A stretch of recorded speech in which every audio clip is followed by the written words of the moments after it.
Concheiro, doctora Elvira Concheiro, muy buenos días. Gracias por estar aquí con nosotras y nosotros. Muy buenos días, Ernesto. Me da muchísimo gusto, más en un día como hoy. Gracias. Sí, qué día, qué día. Qué día. Elvira, estamos también de manteles largos porque estrenamos ya las colaboraciones semanales con la doctora Elvira Concheiro, tesorera de la Federación, pero además, ¿en qué día? El último día de la administración del presidente Andrés Manuel López Obrador, aquel personaje que sorprendió a la propia doctora Elvira Concheiro al decirle, pues te quiero como tesorera de la Federación. Ni me quiero imaginar los ojos de plato que habrá puesto Elvira, pero pues, qué decir de este cierre de este sexenio del presidente López Obrador, Elvira? Bueno, mira, creo que sí estamos en un día muy especial, muy significativo y tendremos que, más allá de la emoción que hoy nos gana y el gusto, la alegría, estamos de fiesta y al mismo tiempo, pues, en una gran despedida. Pero creo que vamos a tener que analizar con mucho cuidado, con más detenimiento, el significado del acto mismo de hoy de dejar en estas condiciones un gobierno, cerrar un gobierno, con ese reporte que hizo el presidente, que es extraordinariamente alentador. Y ya decía hace un par de días el recuento de acciones y de construcciones, de programas que Claudia Sheinbaum hizo, dándole un homenaje también al presidente de despedida. Creo que eso es lo más importante, que la figura presidencial por primera vez en no sabemos cuántos años, muchos creemos que seguramente así terminó el general Cárdenas, pero no lo sabemos exactamente. Mm, O fuera de él, ningún gobierno había tenido esta aprobación, esta simpatía, esta cantidad de gente que está siguiendo lo que hace. No es la personalidad, o no solo la personalidad, sino sobre todo los hechos mm. que está rindiendo cuentas claras siempre lo ha hecho con el ejercicio día a día de la mañanera, pero ahora también son datos duros muy poderosos que hablan de un país que está saliendo de una condición económica muy difícil, de muchos exenios de deterioro económico, de deterioro sobre todo de las condiciones de vida de la sociedad mexicana. Y hablo en general, desde luego que más un sector de trabajadores, de campesinos, jornaleros, esos son los que más sufrieron, pero creo que la sociedad en su conjunto estaba en un proceso de degradación, de sufrimiento muy serio, de inseguridad, y salir de ahí, como hoy decía el presidente, no es sencillo, no es sencillo. Y los resultados son muy claros, nada, no se echan campanas a vuelo, sino con toda la sobriedad y seriedad se dice, esto se logró. Y eso es lo que tiene que aquilatar la sociedad mexicana, tiene que evaluar eh, qué tanto fue, qué tanto nos falta y ojalá los medios ayuden en estos próximos días, incluso semanas, para hacer una evaluación seria, a fondo. Creo que tenemos que meternos a estudiar. Y creo también que hay una parte política y simbólica, que la política es mucho, como bien nos ha repetido López Obrador, mucho de simbolismos, de imágenes, de momentos significativos. Y creo que esta manera de dejar el poder político, de dejar el cargo, en un ejercicio de horizontalidad con los medios de comunicación que estuvieron asistiendo, con una comunicación muy emotiva, muy de sus compañeros, de sus colegas tan entrañables como Pedro Miguel, como Eugenia León, a través de esa canción que le hicieron al presidente. Y después de esa convivencia final, ¿no? Que es muy pues muy entrañable. Creo que desmistifica el poder político, que la figura presidencial vuelve a ser terrenal, como siempre debió serlo, un servidor público, el principal servidor público, pero al final eso, alguien que se debe a la nación, que tiene que rendir cuentas a la nación, y qué mejor ejemplo de hacerlo día a día y hoy con este cierre de datos duros. Me parece muy extraordinario. Gracias, doctora Elvira Concheiro. Elvira, hemos hablado en esta administración mucho del poder ejecutivo. Evidentemente, pues el 95% de los medios corporativos contrarios o adversos a la administración del presidente López Obrador. Tenemos este fenómeno de las mañaneras que tumbó prácticamente, acabó con los medios corporativos, y eso es plausible de ver el respaldo que tiene el presidente hasta el último día de su mandato. Después entramos a una fase cuando el presidente López Obrador toma la decisión de apuntalar, después de todos los obstáculos que siguió poniendo el Poder Judicial a las reformas estructurales, pues dijo, tenemos que cambiar eso, y ya está esta reforma aprobada. Y me quedo pensando en el Poder Legislativo. Me parece que ahí también hace falta colocarles el reflector de manera importante, además de la Fiscalía General de la República, por supuesto, a propósito de la reforma judicial.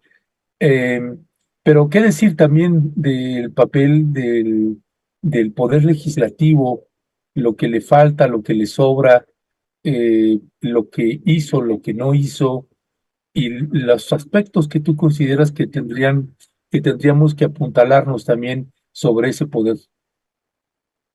Mira, creo que es muy importante esto que acabas de decir. Efectivamente, en esta batalla que se desató desde el inicio del gobierno entre los medios corporativos y el proyecto que encabeza López Obrador, porque no es al presidente aisladamente, sino como un proyecto diferente de transformación del país. Y eso tiene un enorme significado. Si vemos las experiencias en América Latina, vemos que los poderes mediáticos en las experiencias populares, progresistas de América Latina, los medios fueron implacables y en muchas ocasiones fue el elemento fundamental para la derrota de esos proyectos. El golpe de Evo Morales no se explica sin los medios corporativos. La situación del gobierno de Pedro Castillo en Perú no se explica sin eso. La caída de Lula en la cárcel y de Dilma del gobierno no se explica sin los medios detrás generando una imagen de presidentes corruptos, de presidentes que no ganaron, presidentes débiles, de presidentes, etcétera, o presidenta en el caso de Dilma. Y yo creo que esa experiencia la asimiló el presidente López Obrador y supo que ahí había una batalla fundamental que ganar para poder gobernar. Porque esto, lo que hicieron esos medios fue impedir que gobernaran esos casos en los que yo estoy poniendo. Bueno, fue el caso también de Correa en Ecuador. En fin, en todos lados se convirtieron durante el neoliberalismo los medios corporativos en un poderoso, eh, una poderosa concentración de poder económico y poder ideológico. Y esa combinación es tremenda, es peligrosísima para las sociedades, para la democracia. Por eso se pueden convertir en los vehículos para golpes de Estado, para arbitrariedades del tamaño de meter a la cárcel a un inocente presidente, como fue el caso de Lula, en fin, o tener perseguido hoy a Correa. Creo que eso es muy importante. Ahí hubo una posibilidad de gobernar en esa batalla que dio día a día. No dejó un solo momento de dar esa batalla. Y eso era lo que los tenía vueltos locos. Buscaban que parara, que era obsesivo, que era, bueno, unas cuantas cosas dijeron. Creo que era una batalla fundamental que dar y no sencilla, en lo absoluto sencilla. Creo que ganó esa batalla, pero no son inexistentes esos medios, no son, ahí están dando la batalla, la seguirán dando, ¿no? Contra Claudia Sheinbaum, ya la tienen así calificada como el alfil de López Obrador, que no es cierto que se va a ir él, que etcétera, etcétera, ahí están ya viendo cómo mellan su imagen, cómo mellan su trabajo, cómo la descalifican, cómo... esa es la tarea de construir una verdad basada en los hechos, en la comprobación de hechos. Eso es el último acto que hizo. Lo hizo desde el principio y lo hace el último día de su gobierno, con el informe que hoy da de datos duros, comprobables, que nadie puede refutar. Se podrá discutir el alcance y lo que falta y lo que quieran, pero ahí están esos datos diciendo, es por esto trabajamos y estos resultados damos. Eso a mí me parece un acto simbólico extraordinario, Ernesto. No se había hecho en nuestro país de esa manera, con esa sencillez, con esa humildad y con esa honestidad. Creo que estamos ante un gran hecho que cambia el poder político. Eso es lo que es importante, que esta imagen que se tuvo como un país, que era el sustento de un país antidemocrático, una figura inalcanzable que no tenía por qué rendirle cuentas más que con un ritual. Muchas veces ya no nos acordamos, pero los presidentes ya no leían el informe, lo iban y lo entregaban a la Cámara de Diputados y se daban la media vuelta y si les parece bien y lo que estoy diciendo y si no también aquí en la plaza pública, en los medios de comunicación todos los días, por todos los medios, dando información, dando datos, poniendo a a la consideración de la ciudadanía lo hecho, cómo se avanza, cómo no se avanza, en dónde está, y a la discusión también y a defenderse de los ataques, en fin, a dar un debate de altura lo más posible, porque a veces es difícil cuando tu contrincante es tan bajo, pero se mantuvo un nivel, el presidente lo mantuvo de respeto, de consideración y de considerar que cualquier opinión tiene derecho a expresarse, no toda es válida. Las mentiras, las difamaciones, toda esa construcción de que no existen verdades sino opiniones y con eso hacer unas falsedades, eso no es el combate que dio el presidente. Y lo dio de esta manera. Ahí están mis resultados, júzguese por lo que hice, no por lo que digo que hice, sino por lo que hice. Ahí está. Eso es un gran cambio político de democracia y digamos, en donde a la sociedad también nos devuelve, como sociedad nos devuelve la pelota y diga, ahí está, hágase con esto lo que tiene que hacerse. Y que es, creo yo, apoyar la continuación. Esa es mi convicción, que tenemos que apoyar activamente la continuación de una política que es un cambio de rumbo en donde las necesidades más urgentes son las prioridades y donde además hay una política, efectivamente, una política económica muy heterodoxa, muy orientada por esto. Cuando las prioridades es la gente más necesitada, el pueblo de México, entonces tú puedes decir, sí, equilibro, doy concesiones, doy lo que sea, pero aquí está lo rector. Mi eje es hacia allá. Y ahí están los resultados. Creo que eso es lo más importante. Ya, gracias, doctora Elvira Concheiro. Doctora, para ir cerrando, bueno, pues es como bien dijiste, no es un día cualquiera, es el último día de Andrés Manuel López Obrador como presidente del país. Además, tengo casi la certeza plena que va a cumplir lo que está diciendo, no lo vamos a ver. El hombre se va a ir a su casa, a Palenque, y no lo vamos a volver a ver. Eh, y tú, si no estoy equivocado, es la vez primera que tienes un cargo donde eres una funcionaria del gobierno.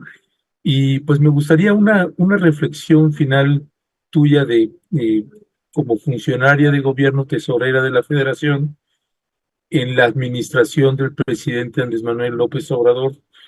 ¿Cuál sería el epílogo que harías para el presidente Andrés Manuel López Obrador desde tu experiencia como tesorera de la Federación? Mira, creo que fue también un gobierno hacia adentro muy diferente, muy peculiar, con un presidente muy activo, extraordinariamente activo, vigilante directo de las obras, de las políticas, de cómo se seguía, de las iniciativas de los secretarios de Estado, que se discutían con él y después él daba seguimiento.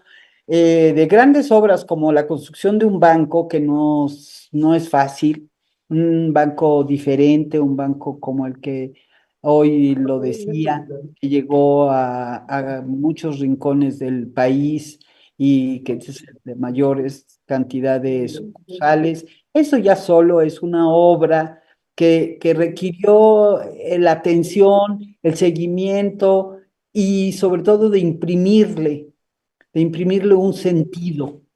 Ese sentido a cualquier cosa que se hizo en el gobierno, el sentido de que nos debemos a el pueblo de México y que se estuviera atendiendo adecuadamente al pueblo de México. No solamente en una emergencia como las que tuvimos de la pandemia, de los huracanes, de las inundaciones, sino en la vida cotidiana del gobierno.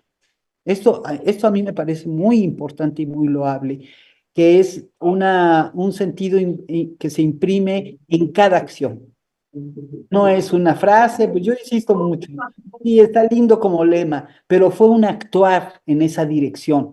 Y por eso lo del Tren Maya eso sí se conoce un poco más, pero hay muchas otras obras, acciones que tuvieron esa vigilancia directa del presidente para imprimirle esa orientación. Y que cuando él sentía que no estábamos siendo o no se estaba haciendo, por no personalizar nada, no se estaba haciendo fiel a ese sentido de atención al pueblo de México, Ya. de brincar con mucha energía. Ujú. Y Elvira, perdona y que te interrumpa. Para cerrar, Elvira, ahora tuvimos la tertulia donde estuviste ahí con nosotras y nosotros en Tierra Adentro, con Fernando Buenaval, Lorenzo Meyer, Paco Taibo, en fin, esta tertulia, pues vimos a una Elvira que la hemos visto también en la academia, ahora sí como que regresando ahí un poco en esas formas y modos que personalmente yo también luego extraño, ¿no? Entonces, ¿qué extrañas, Elvira? ¿Qué extraña Elvira Concheiro, la doctora Elvira Concheiro? ¿Y qué ha disfrutado de ser funcionaria? ¿Y qué extraña de ser, pues de ya no ser, qué extrañas de la academia? En fin, ¿cómo te ubicas ahí? mira, yo creo que yo he disfrutado mucho esto porque aprendí muchísimo y mi vocación, mi profesión es aprender.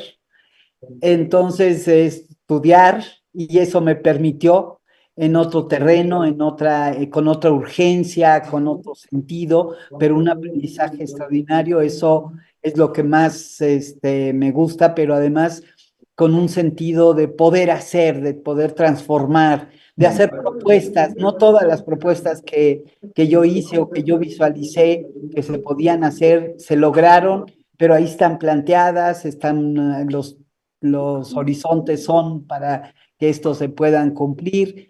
Entonces estoy muy contenta en ese sentido. La verdad que lo que hice fue fue con esa misma vocación de toda mi vida, de ayudar a la transformación de México. Y creo que ahí se podía plasmar. ¿Qué extraño? Bueno, extraño tiempo para escribir. Eso es mi mayor necesidad en este momento. Muchas ganas de escribir sobre esta experiencia, de escribir porque hay poca reflexión de más fondo, con más rigor sobre lo que está ocurriendo en nuestro país. Y este es un llamado también a los medios intelectuales, académicos. Tenemos que empujar mucho el análisis de todas estas expresiones que estamos diciendo, que vemos de inmediato, pero que hay que estudiar y ver el significado que pueden tener para un aprendizaje mayor, y desde luego para desarrollar más y mejores propuestas desde la sociedad, desde el trabajo intelectual. Yo creo que hemos tenido mucha necesidad de eso y es una pena que el sector intelectual haya fallado tanto, me parece a mí. Entonces tengo ganas de ir, no me gusta ver rezagada a mi universidad y no estar en el cambio, en la transformación, como parte importante que es de la sociedad mexicana, nuestras universidades. Lo decía también ahí en la tertulia, creo que es importante. Entonces, bueno, por eso, si no se me requiere, voy a ser muy feliz regresando a mi trabajo. Pero también sé, y soy una militante de toda la vida, que estaré apoyando a Claudia Sheinbaum ahí donde se necesite, donde se pueda, en todas mis acciones, porque creo que es un hito que llegue una mujer de izquierda, porque es una doble condición, y esto es muy importante, lo hablábamos el otro día, y me insistía sobre eso Marta Lamas, y tiene razón, no es solamente una mujer, porque hay mujeres que pueden repetir patrones de dominación, patriarcales. No es solamente una mujer, sino una mujer de izquierda que combate la desigualdad, la opresión, la explotación, esas condiciones, y de las que está ligada, a lo que está ligado la desigualdad de las mujeres. Entonces, porque es en muchos campos, no es solamente, ya pude llegar yo a la presidencia y desapareció la desigualdad o la opresión de la mujer. No, y lo sabe Claudia. Entonces, tenemos ahí muchísimo que hacer, mucho que apoyarla. Entonces, me entusiasma. Estamos muy entusiasmados con lo que está por venir para nuestro país. Doctora Elvira Concheiro, tesorera de la Federación, muchísimas gracias, bienvenida nuevamente y seguimos en comunicación. Fuerte y fraterno abrazo. Así es, Gracias, muchas gracias a ti, un abrazo a ti y a toda la audiencia. Aquí nos vemos. Gracias. gracias.